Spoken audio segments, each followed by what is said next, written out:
Right, good afternoon everyone. Thank you very much for coming this afternoon. My name is Howis Williams and welcome to the Engagement at Manchester lunchtime seminar. Just to give you a little bit of background, this is who we are. So Engagement at Manchester is a group of people who work across different parts of the university in engagement and involvement. What we're going to do today is we want to start off with, people have said that they really appreciated a little bit of networking at these events. So what we'd like to do is that people talk to the people amongst you, 60 seconds, and then we'll move around a bit for another 60 seconds. What's your interest in engagement and involvement? Why are you interested in public involvement in research? What's your most interesting? Just have a chat, network. Then we're going to move on to 3 speakers. The why, what and how of involvement in research. We've got Stephen Campbell, Carolyn Gamble and Suzanne Parsons. And then, would you like to start off with the networking? So everybody talk to one another for a few moments. If you know the person next to you, please move around. So Stephen, can I introduce our first speaker, Stephen Campbell, who's going to talk to us about the researcher's perspective. There you go, would you like the microphone? Yep. Okay, are we all set? Can you hear me? Okay. I don't speak very loud, so I'm glad to have a microphone. So I've been asked to give a talk for about 10 minutes. I'll try not to talk for more than 12. I can carry on for hours but I'll try not to. I'm also aware this is being filmed, so I'll try not to ad-lib too much. So what I've been asked to do is give a researcher's perspective of patient involvement and patient engagement. And what I thought I would do is give a description of and this trips off the tongue, the NIHR Greater Manchester Primary Care Translational Research Centre, which is one of 2 patient safety centres in the country. There's another one in Imperial, which focuses more on secondary care and hospitals, and we focus more on primary care. So what I thought I would do is give a brief rundown about the Patient Safety Centre, and then give an example of some research we're doing to try and evaluate the impact of patient and public involvement in the research that we do. So that's what I'm going to do, talk about what the NHR Patient Safety Centre is, talk one slide about why focus on primary care, because I think that's really important from an engagement perspective. Talk about how we set up PPI, and then have some key messages at the end. So most people who contact the NHS, 85-90% or so, will go and see a GP. 1 billion items are prescribed each year. There are 340 million GP consultations in England. 1.6 million people visit a pharmacy. So the scale is huge. But most of the research which has been done into patient safety has been done in hospitals because there was, and I think it's now being diluted, a wrong misconception that because primary care is a low-tech environment with low levels of procedures, etc., there's not real potential for harm. But the sheer scale of the consultations in primary care means that's not true. 1 in 20 prescribed items contains an error. Most of them are caught and they don't cause any harm. It's reckoned 2 to 5% of GP consultations contain an error or a safety incident. But again, most of them don't cause any harm, but some of them can, and that's why it's important to focus on the topic. So we have a patient safety centre. It's funded for 5 years. There are 3 aims. I won't go into detail about those, except to say the one most precious to my heart is number 2, partly because that's developing capacity in the subject. That's not just researchers, because there are very few primary care patient safety researchers, but also professionals, members of the public and patients, and developing their capacity to engage in research process. So we have 4 main research themes, and please visit our website. It's a real page turner, and I'm sure you'll find lots of very interesting stuff on there. We focus on the things which we think are most important to primary care at this stage, and for which there's most evidence for patient safety research. Medication safety, as I said, 1 in 20 prescriptions can have an error, so it's important to have a good systems approach to catch those. Multimorbidity, most people don't have a single condition. So most clinical guidelines, most work that NICE do, etc., are focused on people with single conditions, and people are more complex than that. So it's important to get the patient's perspective. And that theme is entirely driven by following patients over a 12, 18-month period and asking them what their experiences are, so learning from patients. General practice, we're doing multiple projects, one of which is on trying to estimate the level of misdiagnostic opportunities in general practice, but I won't go into detail about that. Interface and informatics, most information these days is electrical. It's done by informatics. And of course, there's a huge public engagement debate around that. So here's just one slide from a research project we did, which was asking patients what they think patient safety is, what it means to them, and the importance of engaging with patients. So if you look at most of the taxonomies of primary care patient safety, they'll talk about issues which are not wrong, about communication, about access, about barriers to seeing a GP, about information that gets lost, etc. But when we spoke to patients, yes, that came through. Communication's always top of the list. And in my view, if you have a poor consultation with a GP or a nurse and you don't go back because of that, that's a patient safety issue because it may delay a diagnosis, etc. But one of the biggest theme we found was kind of psychosocial aspects of patient safety. Does the patient feel listened to? Do they feel they were taken seriously? Do they feel that their experience was a positive one? And that's really important in terms of patient behaviour and going back to see a GP when they need to. So it's really important to talk to patients and find out their views. This is the PPI in the Greater Manchester Patient Safety Centre. Carolyn is chair of the research user group. Jess is heavily involved. And we have quite a few people, including Simon Denegry, who's the chair of Involve for the NIHR. And we try and embed it as much as possible into everything we do. This is a University of Manchester spectrum of engagement improvement. It's based heavily on a Wellcome Trust one. And basically speaking, from the red inwards, you get more engagement and more involvement and more user-led engagement and involvement. So the red would be, you might have a TV program or a website or a newsletter article, all the way through to user-led research. I think we do from red to purple reasonably well. We do the inner circle less well. And I think that's why this kind of organisation and get-together is really important. Examples of impact. So this is talking to patients, having patients involved in our research and our engagement. We've had people involved in ethics applications. We've had people as co-authors of papers. The normal stuff about looking at proposals and commenting on patient information sheets, but they've also been involved as co-author of proposals, been involved in training, been involved in convening focus groups. So it's that as much as we can, that it's user-led co-production with researchers. And I think it's we've also had patients present at conferences. Carolyn's presented at conferences. So here's an example of how the evaluation of the impact of PPI on our research process has gone. So what we do is at the end of our 6 weekly research user group meetings, we ask the members to fill out a questionnaire. And there's been a bit of goldfish bowl, this is too much, but on the whole I think it's recognised that it's really important to track people's involvement. And what we had was, we had a questionnaire which has been now published and is being used internationally, which is very good in terms of impact. And it was shortened partly on the basis of feedback from members of the public. So that's members of the public engaging with us and actively changing what we do. So basically the framework, the evaluation of the patient and public involvement in the centre is based on Moreau's framework of, do people feel valued? It can be difficult at times to engage with researchers when research has been funded and the project has been set. So the issue is, how do you engage with members of the public in order to get the research process as engaged as possible? And it's about being valued, it's about being paid, so members of the public should be paid if they're involved in research as appropriate, and achieving one's own goals. So that was partly down to, why do you want to take part in the first place? What are your goals for taking part in engagement and involvement? And feeling able to make a contribution.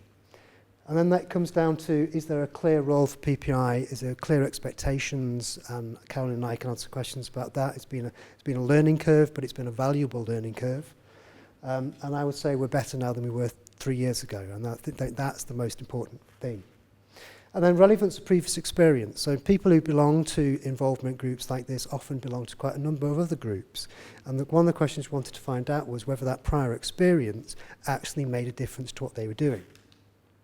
So the fairly complicated graphs, I'm now going to put this down because I need to read something, so I make sure I get this right. So, in essence, on the left, you will see the black is what I've been told is not an average. Each of the different coloured lines is a different member of the research user group. And the main strength of the method is that we measure relative to the first score of the patient, of the member of the RUG, at the first meeting. And by doing that, we can see longitudinally whether they score higher or lower against their own baseline. And what's important on the graph on the left is, again, it's about being valued, being able to make a contribution. And then the research relationships, again, are about a clear role for PPI. So we started fairly high. We then dipped a little bit when there was a reality check about, well, our expectations being met. There was then better communication, I think, between researchers and members of the RUG, and therefore expectations again went up again. What's interesting is relevance of previous experience hasn't been seen as an important issue at all. So it's not necessarily to be, a member of many different organisations. Members of the public can be involved just in one and still feel they're making a difference. This is a more up-to-date version of the graph I showed you on the left, and again that tracks individual scores. And in essence, we started with high expectations, and we still have high expectations of are we valued, can we make an impact? So the summary is continues to show high level self-reported levels of involvement. Sharing the initial results of the evaluation and being transparent has been really, really important. And we have a qualitative evaluation of the research user group as well. And Carolyn and I can answer questions about that. And we've modified the survey based on the experiences of the researchers. So that, one of the slides I want to finish with is, I think it's really important to everybody in this room that patient and public involvement and engagement continues to be funded and continues to be valued. But I think the success criteria, the impact criteria for what good PPI and public engagement looks like have not been decided. And I think funders tend to look at more traditional outcomes, if you like, impact on papers, impact on grants. And I think it's incumbent on everybody in the room interested in the topic to try and think about what the success criteria are for PPI and engagement so that we can demonstrate its impact. But that does unfortunately involve asking members of the public to fill out forms, which none of us like filling out forms. So there can be a bit of contestability there. So key messages, why PPI? I started off with PPI, I'll be honest, because you need PPI to get funding. And that's the main reason why I got involved. But the more and more you get involved, the more and more you realise, actually it does improve the research process. And it's a bit of a reality check. It's incredibly challenging to have what you think is right challenged by somebody. And it's very, very important. I also think it's just a moral imperative. So we have a core RUG and we have patient involvement in every one of our projects, but I don't have time, unfortunately, to talk about them. And then how? A co-production where appropriate. And I think I'll end on a kind of slightly eat-or moment in terms of not every project needs patient involvement and patient engagement. I think it's important to be realistic. So we have quite a lot of projects which do data coding and writing code for informatics, etc. I struggle to see the relevance of public engagement there, apart from how you disseminate it and show how it's important. But I think it's important to know, be appropriate about co-production. And that is all I wanted to say. Thank you. Thank you very much.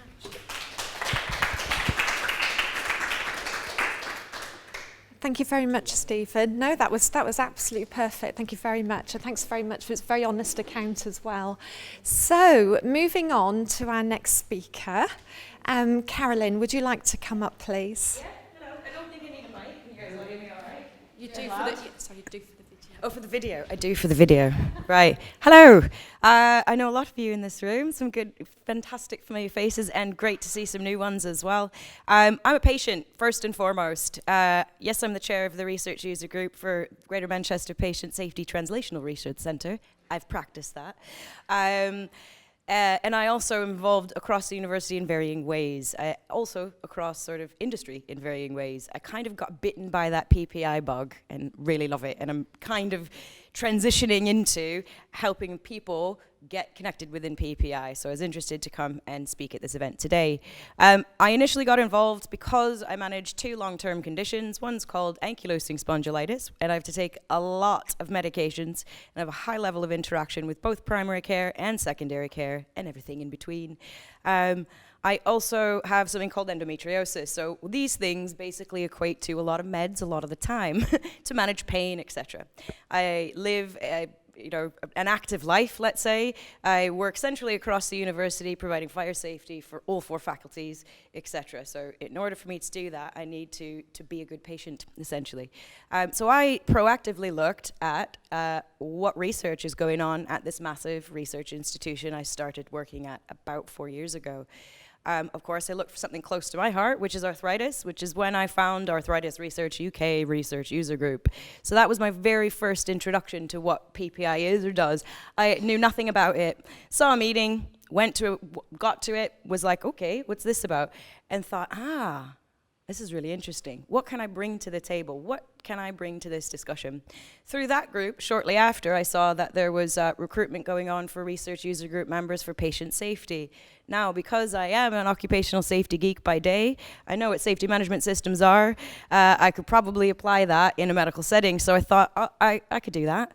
So I came and had a lovely interview with Jess, actually, and Stephen, and we had a bit of a chat, and got on the research user group. From there, that's when my journey really started. That's when I realized, what is all of this about?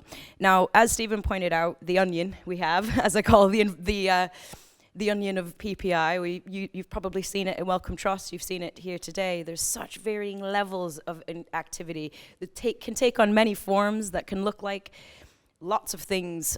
So if you're interested in varying types of activity, I can chat about that at some point as well. Come give me a shout. The who, well, who is involved in research? Who are these people like me that want to get involved? Question is, I don't know. We have to find them. And obviously there is a way of doing that.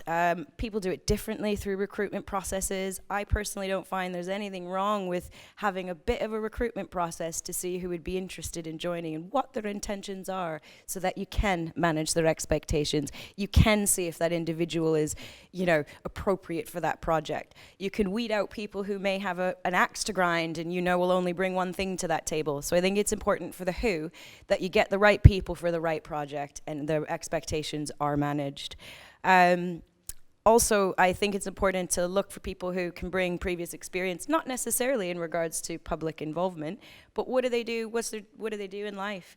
Are they a computer coder that could have a look at something? Are they, I'm an events manager, and I'm a trainer, and I'm a speaker, so I can do this about a lot of things, so why not do it with PPI? Trying to think anything else. Doing this freestyling today. And yeah, the evaluation, if I can talk about that, we have 3 layers of evaluation there, and at the beginning it did feel like a bit like a goldfish in a bowl. But what's important is they listened, and they changed it. So we're trying to, we're at the moment now where we've got some new members, we're still undertaking the evaluation. The slide about, but I hate answering the same questions all the time. My kind of response is, too bad, that's what it's about. We need to make this data work. This is what we're here for. Let's capture these impacts. Let's show what we can do in advising people on setting their research priorities. So that's the who, the why, and the how. Does anyone have any other questions? No? Cool. Thanks. Thank you very much, Carolyn. So, lastly, Suzanne, we've got Suzanne Parsons talking about from the pharmaceutical perspective. Thanks.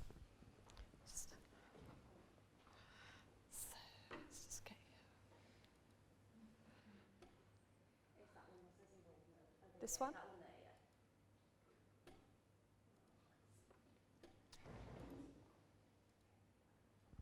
Thank you, Suzanne. I've got this in a clicker, can I do it from here? Yeah, there's a clicker there. Or is that going to go funny with that? You can just ignore that one. Can I? Okay. Right, okay.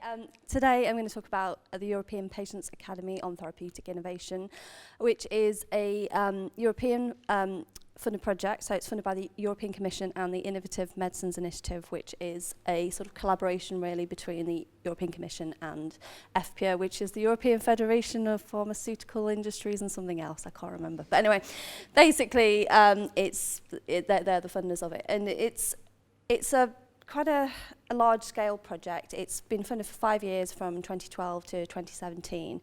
And there's several phases to it. And there's sort of the phase that we were involved with in, or the phases that we're involved in at NowGen are a needs assessment really of what do the public think about medicines development.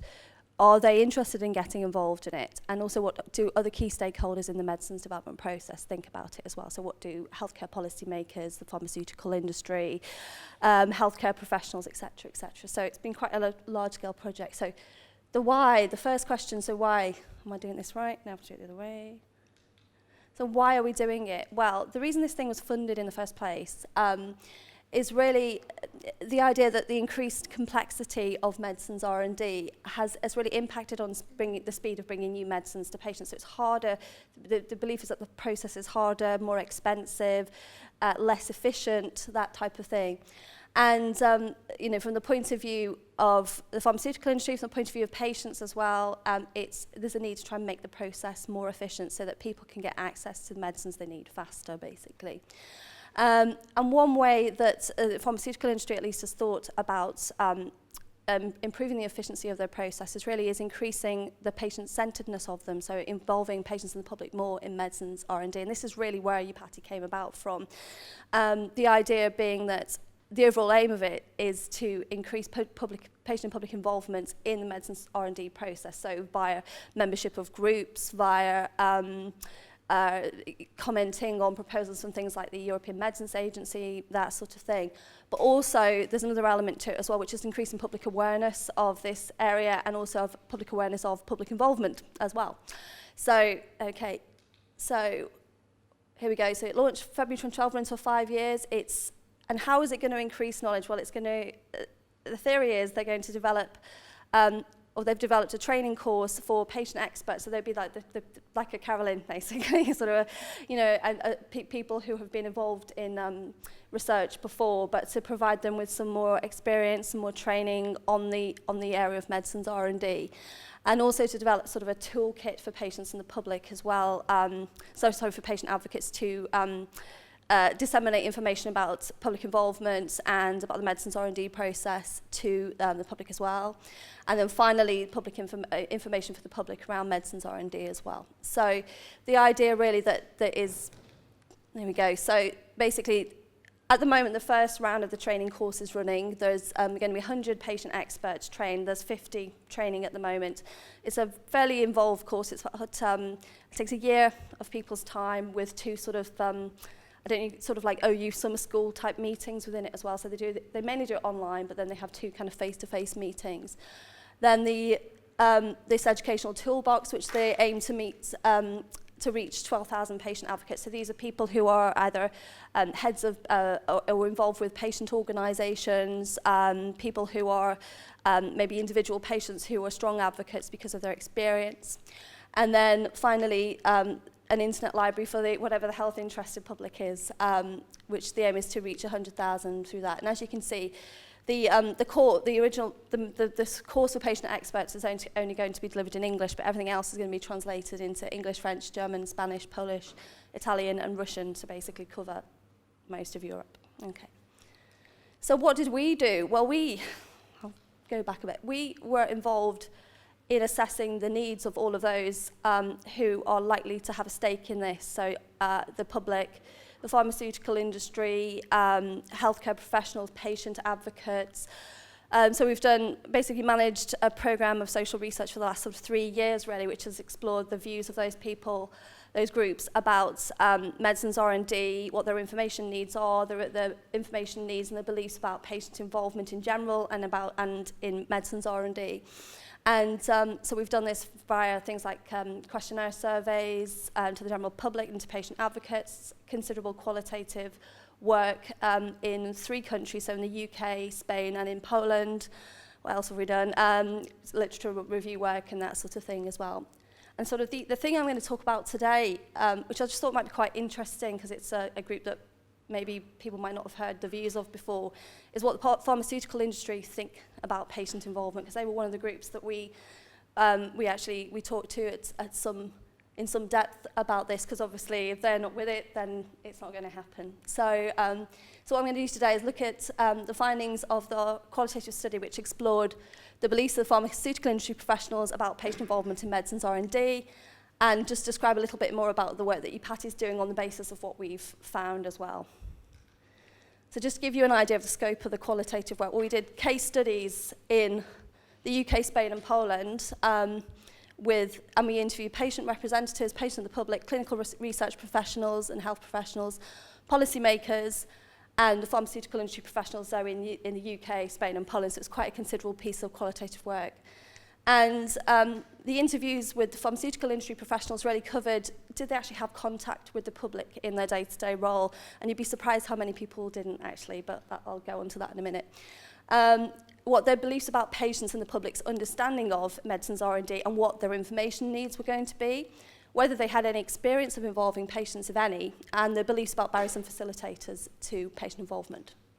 So we interviewed 21 industry representatives, 6 from the UK, 3 who had sort of pan-European roles, so they were the European head of something or other, 4 who were based purely in Spain, 8 who were based in Poland.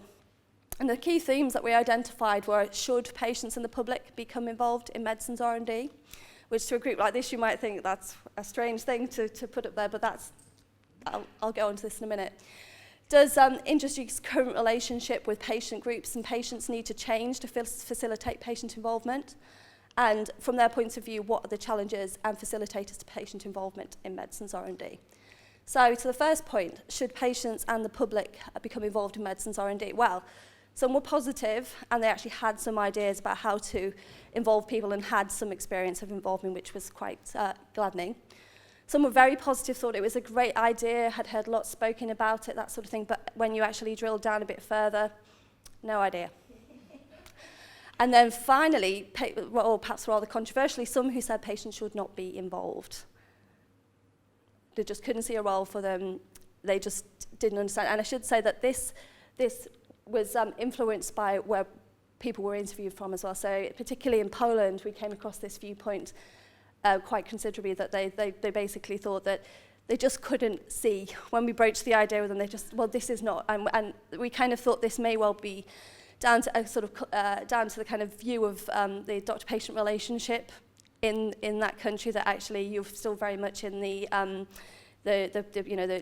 doctor knows best style relationship. So they didn't really see that patients had the right to challenge, patients had the rights to, put their point across and that sort of thing. So it was quite, we were phoning up I obviously don't speak Polish, or I might speak Polish, but the people who were doing the work in Poland, we were phoning them up and saying, is this right? Is this true?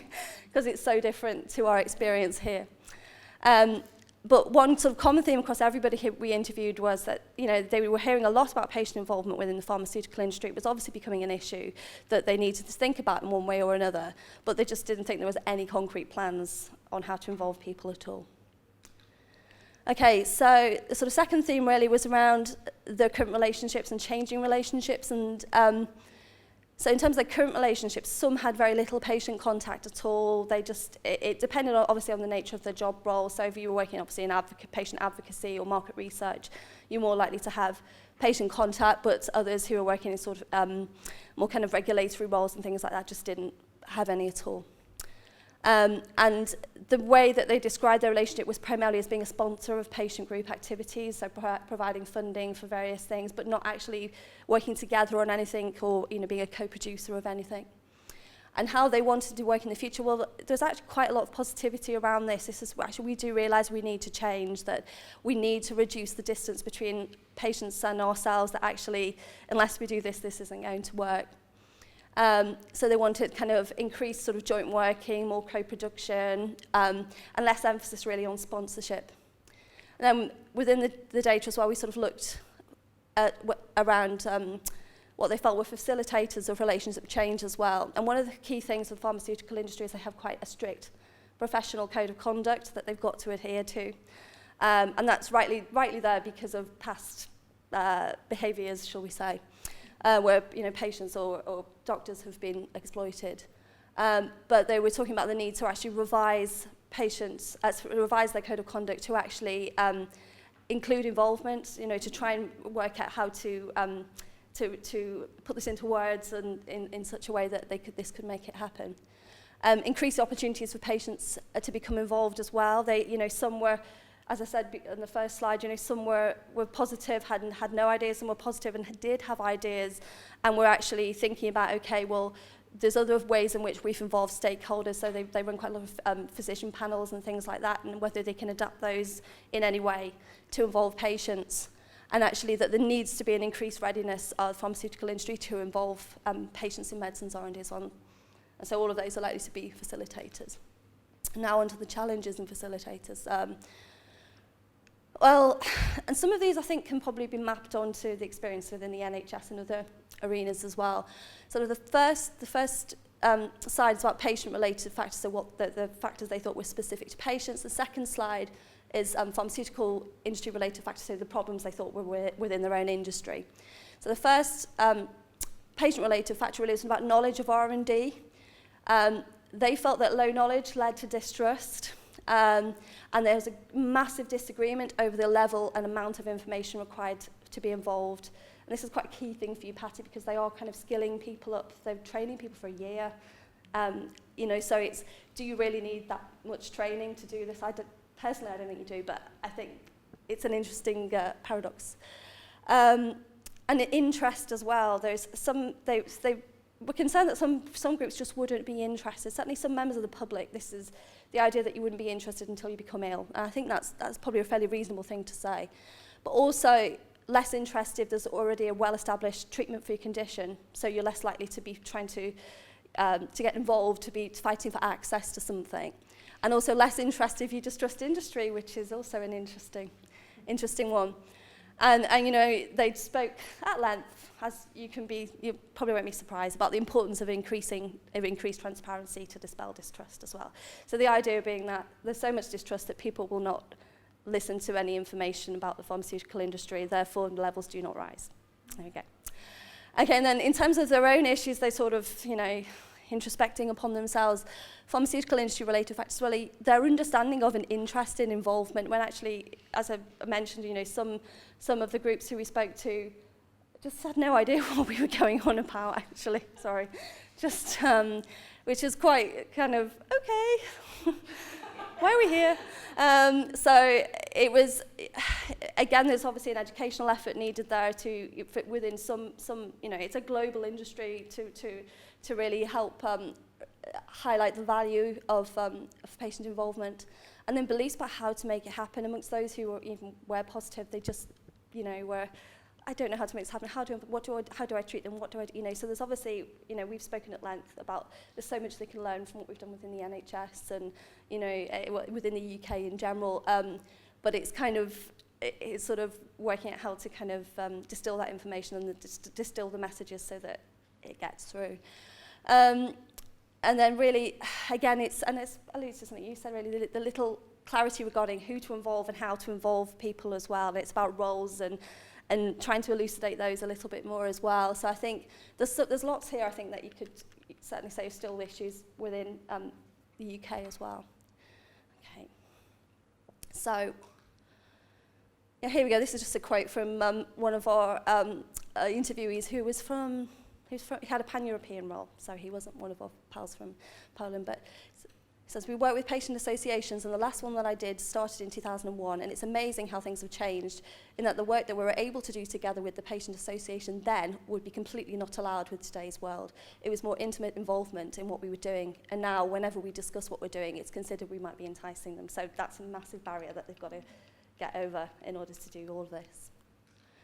And finally, so what's UPATI doing? Well, they've doing quite a lot of work really in terms of working with the industry partners. I should have said earlier on that UPATI is a consortium project with pretty much representation from every major pharmaceutical company, patient organisations and academia, ourselves and University of Copenhagen. And their idea really is to really look at they're looking for case studies and examples, because I think the sort of a key theme from the data from the pharmaceutical industry was this just felt really intangible. They just didn't see how they can do this and how they can make this happen. So they're looking at developing case studies, also looking at how the codes of conduct can be revised and how patients can be involved in that as well. And really, I've just highlighted people the benefits and the impacts of involvement as well, because I think it's not really a tough sell, I don't think at all, but I think it's just so alien to some of those some of those involved with this that it's hard to kind of see it really. But okay, so just some few discussion points. There may be a lot that the pharmaceutical industry can learn from PPI and the NHS. We have been saying this. I should say a huge part of the work that Bella Starling's been doing, my colleague on this, is really is knowledge translation, I guess. We've been doing this work, and then it's thinking, okay, how do we distill this knowledge, and basically going to various European locations. Sounds more glamorous than it is, various meeting rooms in various European locations, and basically talking to people about what we found, what it means in terms of what we know from the NHS and from the UK in general, how this can be sort of distilled into their plans as well. So however, many of the challenges identified were similar to those that have been identified in the NHS, so need for training and support for those doing the involving as well, so as well as those who are being involved. Increased awareness of the roles that patients and the public can play, and understanding the value and the impact of it as well. But one important difference, though, may be the extent to which negative public opinion within this area could act as a significant barrier to PPI. And I think that's all I've got. Yeah. Oh, just to say, there we go. We're all over Europe. So, okay, thanks very much.